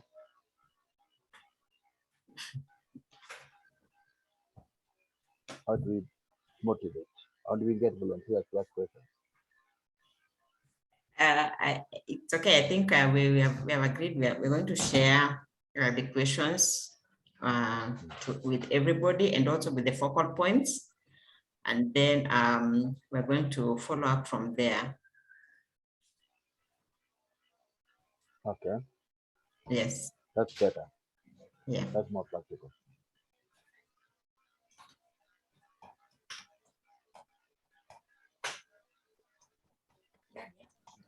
Sorry, Dr. Kilemi. Yes, yes. The form. Okay, can you hear me?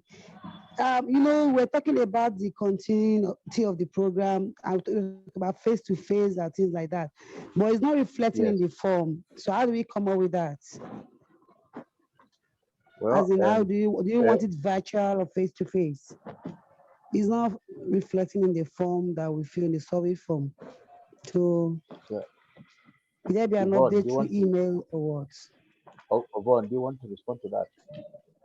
Yeah, that's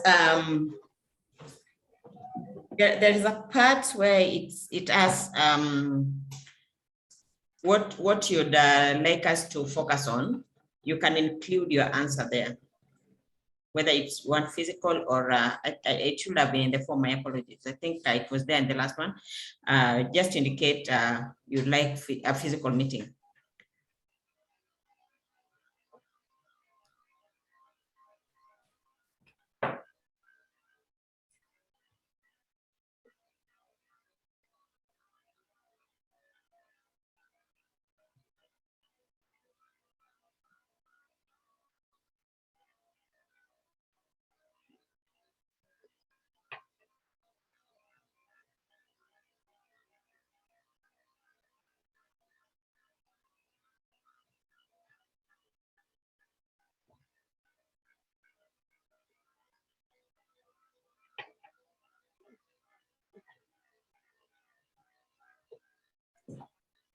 Thank you, Jedida. Dr. Kilemi, Jedida, I think there's a comment that today your voice was not clear. It could be the connection today. Yeah, I think so many people also just participants dropped off and came back in. So it could have been the connection, but today your voice was not clear. Oh, it's the connection from, is it the connection from the data side?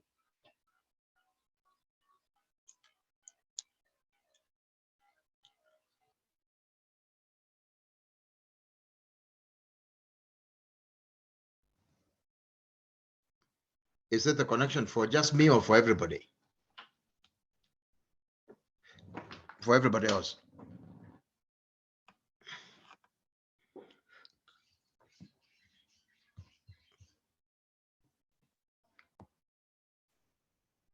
Yvonne, you can hear me? Yes, I can hear you. Sorry, I was muted. I'm saying now you're clear. I think it was the earphones. Yeah, maybe the earphones. Maybe we're not doing a good job. Yeah. But also Dada Olu is saying that is very happy to join the group and to follow the proceedings, is involved in research.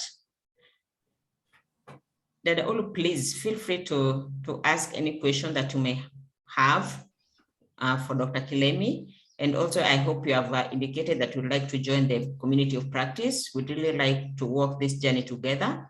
And maybe in future, we may even have some collaborative research amongst us.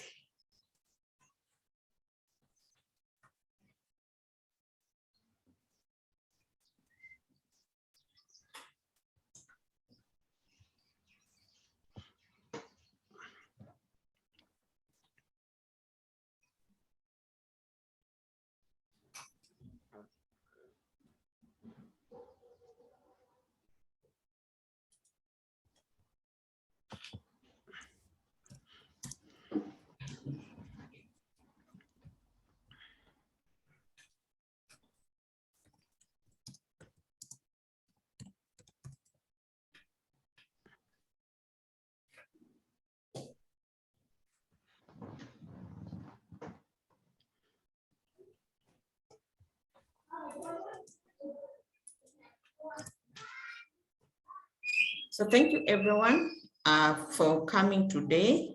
We really, really appreciate you being here. We appreciate the great discussions that we have had.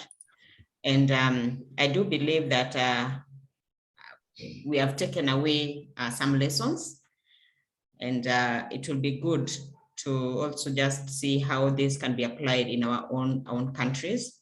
And also, I do believe that there is need for other sessions, which we will organize based on the feedback that we get from you. So for today, allow me to say thank you and be blessed. And maybe Dr. Kilemi, if you have any final word for the participants, so that maybe we can end the session. Thank you. Yeah, thank you. First, I'd like to say to you, thank you, Yvonne, to you and to Gabriel and Samsung, generally your team, in terms, for organizing this quite well under quite some difficult circumstances. I think we learned a lot from this in terms of how a program like this can be even made to be much better and much more impactful from this experience. We can consider this some kind of pilot. And there are lessons that we have learned that will come out of the report that we'll prepare in terms of how best this kind of initiative can be taken forward. Personally, I think if we have focal points and we have continuous meetings, it is important to do a real practical exercise on the basis of the lessons learned from this. Or rather, it's not enough to talk about the theory of using research for policy making. The next step should be for participants themselves to actually participate in a research project whereby they come up with an idea, do the research, and make recommendations for policy as a way of doing it in a very practical way. So I hope this will be the next step. But we have also learned that for this kind of thing, for this kind of training, at least at the beginning point, we need to be able to sit together and then move together from a physical position, from a physical situation, and then do a few virtual meetings, and then have an opportunity again to meet, take it over again. So just like they do sandwich PhD programs, I think it's something we should worth they're considering. But otherwise, I would say it's been a very big learning experience for me. I like learning from. I was happy to hear the diversity of opinions we have from countries, but more importantly, is to realize that in many ways, the kinds of problems we face are more or less, they are not very different. And that there is a possibility, therefore, of learning from countries that have done certain things before the others, because we all don't have to reinvent the wheel. Otherwise, let me thank your team, Yvonne. Let me thank the participants. And I look forward to this project continuing in some way or the other. Thank you.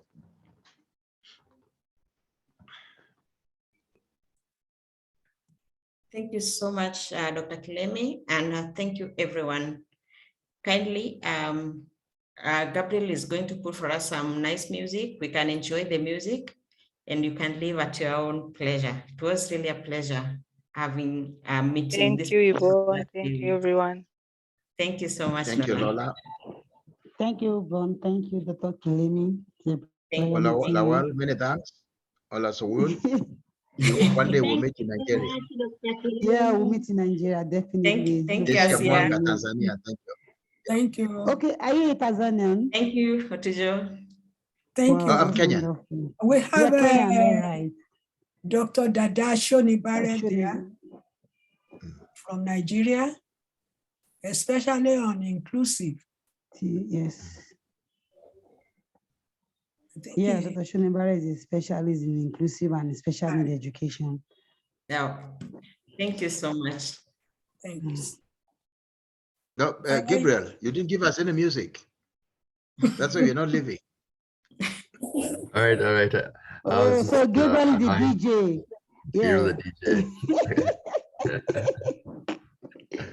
Any requests? If we have requests, very happy to play.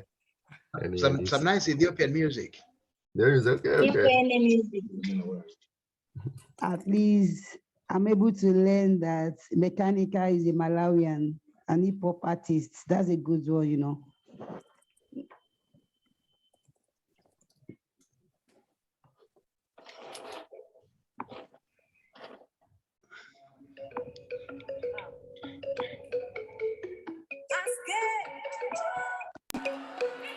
Betty G,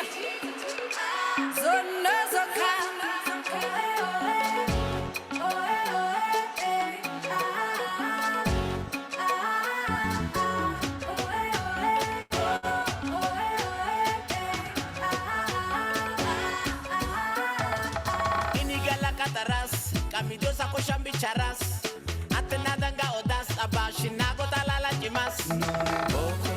Thank you, Gabriel. What happened? You stopped it. Thank you for the music. Thank you very much. And all the best to you, friends and my friends. All the best, and I hope there'll be another opportunity. I wish all of you well.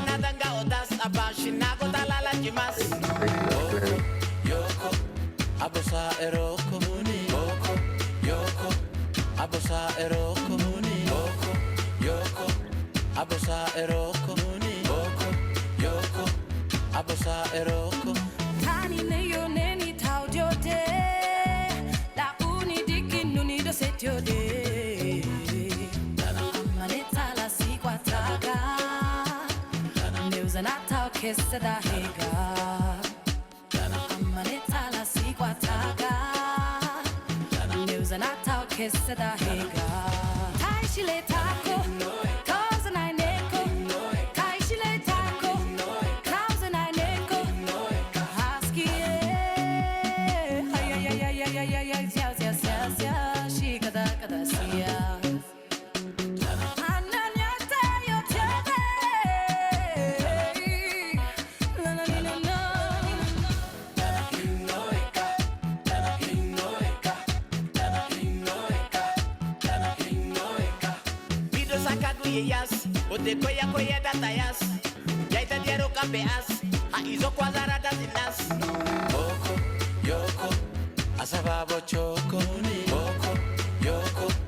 Asababo choco, Bido sakaguye yas, ote koya datayas, yaita diaro kambeas, a izo kwazara dazinas.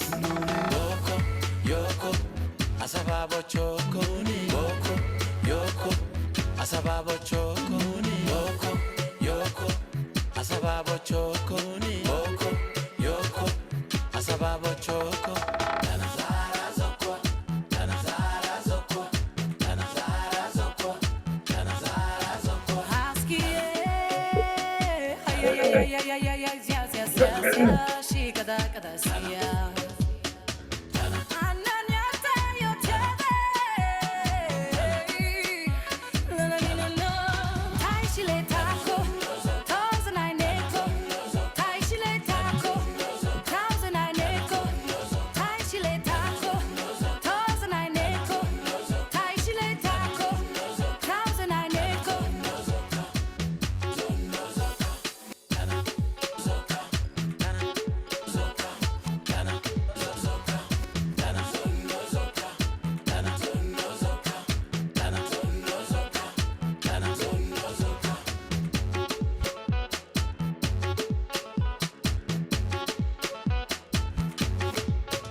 Hello, Tim.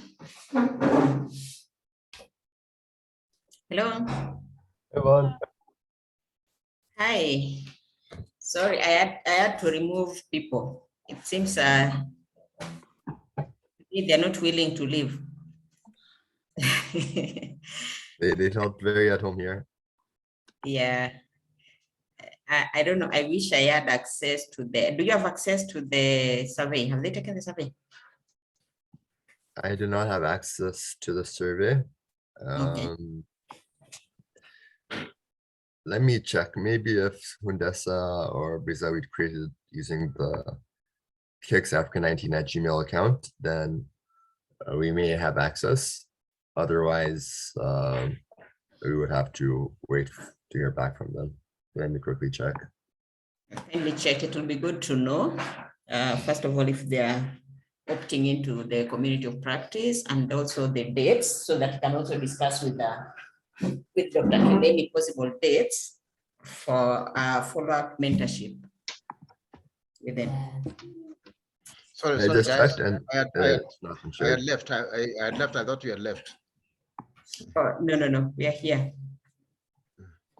So we're just saying that I was asking Gabriel if we can go through the, if you can access, I do not have access myself, if you can access the survey so that we can try and see the dates that participants have chosen and whether they would like follow-up mentorship. It would be good to maybe after we share the document with countries and we get feedback, it will be good to just have 1 or 2 or 3 follow-up sessions, depending on the number, so that we can move our way forward. Yeah. Yeah, that sounds good. And if there's any other communication, Yvonne, because I'm rushing to see someone who is not well, you can please write me an email or WhatsApp. Okay, that's okay. But otherwise, very nice meeting you, Gabriel. Likewise, Dr. Clemi. When I met you, you had not had a haircut. Now you look different. It looks better. There's been a transition. So you're not I thought my eyes were lying to me. Yeah. No, good observation. I don't know. I think better. I think that's relative. So, and like they say, yes, but you know, yeah, being a conservative old man, it looks better to me. Thank you. So you guys, see you. Okay, see you, Dr. Clemi. We'll be sure to touch base in case of any other communication. Thank you. Please. Okay. Is Zamzam still here? Zamzam? Oh, sorry, you're still having, we are assuming you're not there because we're not seeing you. You're still having issues with it. Yeah, I mean, I was dropping off and on during the call, but I'm still here now. Oh, okay. Sorry for that. But I think today was a particularly bad day. I don't know what's going on. People are dropping off. Some opted to join back in. Some did not join. So yeah, today was. But anyway, I think to me the session it went well, except for the last bit, which I may say maybe it was expected, because it involves analyzing evidence use in countries, and the people we have probably maybe that is not exactly their docket. So I would understand why it kind of went south, but we'll try and share with the focal points and ask them also to share with the research teams in their country to see if we can get some information on this. It will be good to get that information. But I think I'm not entirely surprised that it did not really go as expected. Just a moment.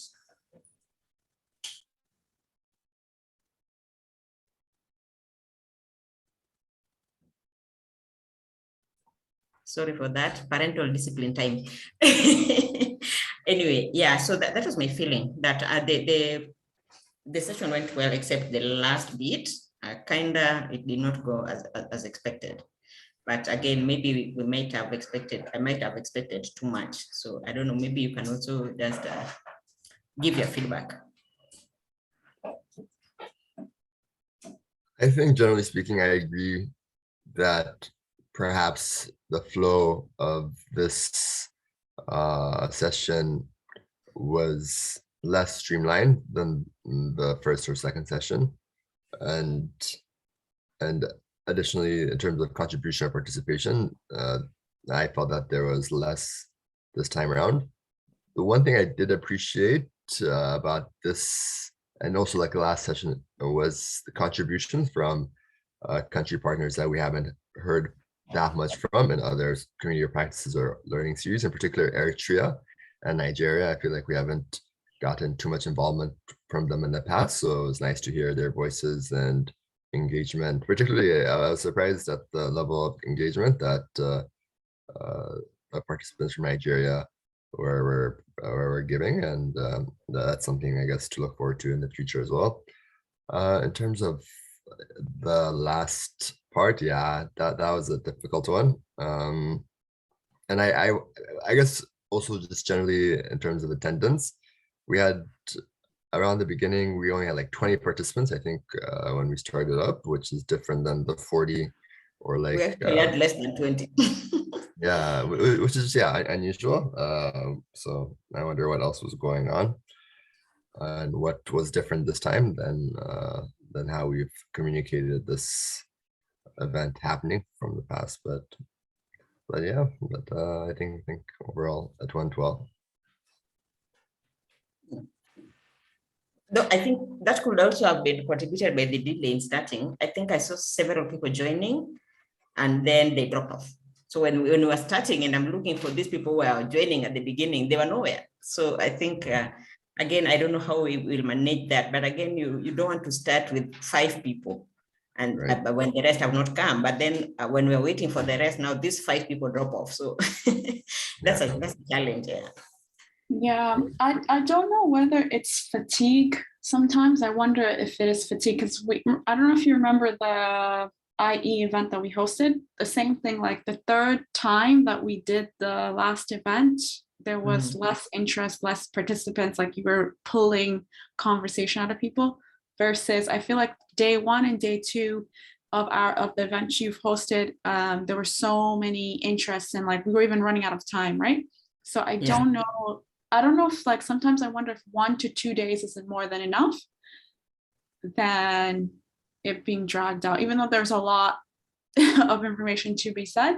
But sometimes I feel as though colleagues just lose interest because they're like, oh, they're having another one, same subject matter, even though it's slightly different, you know? Yeah. So I guess maybe that's something we can think about. Yeah, and that makes me worried because we have a series that is coming up and it's 8 weeks in a row. Yeah, and I'm just like, day 1, day 2, they're fine. From day 3, you get 12. So what happens by day 8? We will have 1 person. I don't know what we'll do. But maybe, yeah, you pointed out correctly. We do need to think about that and maybe think of having gaps in between. I don't know, but we definitely need to think about that. Yeah, but overall, I think it's been a really good event.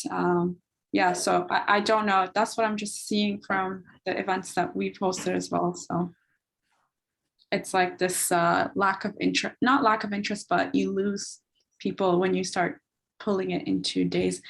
For the other event though, I don't know, because I feel like there's a lot of like high stakes in that particular event. And there will be a lot of advertising as well from Brookings as well. So I think like there will be bigger return rate, right? Like of people coming back. Okay. Yeah, and I think that's something that Gabriel, maybe I think you saw my mail earlier.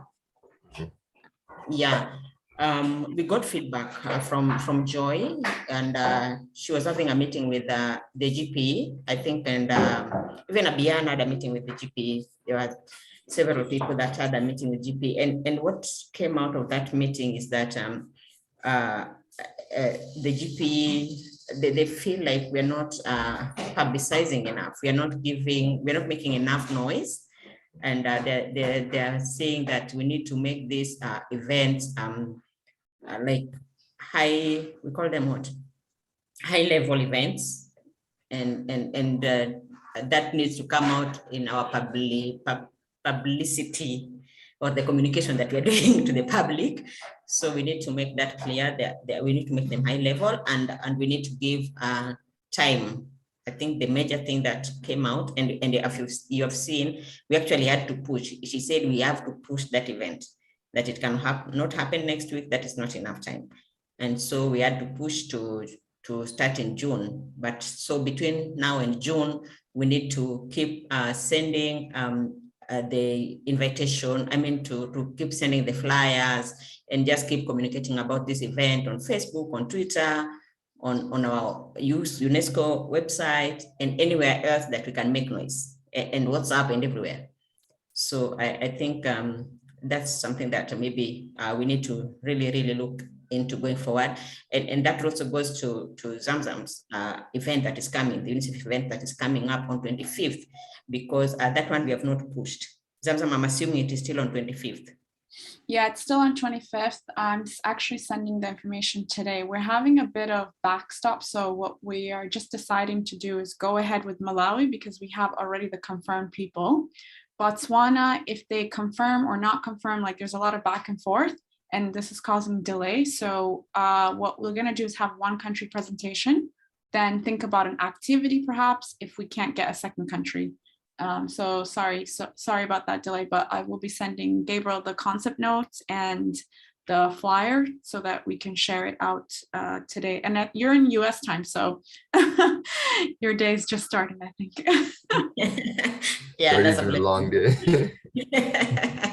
Yeah, so we need to really do that. And I think Joy was also to have a discussion with Victoria, and I think Jaji and Big on this about us not advertising enough. So we really need to think about that, and we really need to make necessary noise, and so that we don't have that, because her concern is that if GPE are the ones who raise this and they're the funders, then that is a problem.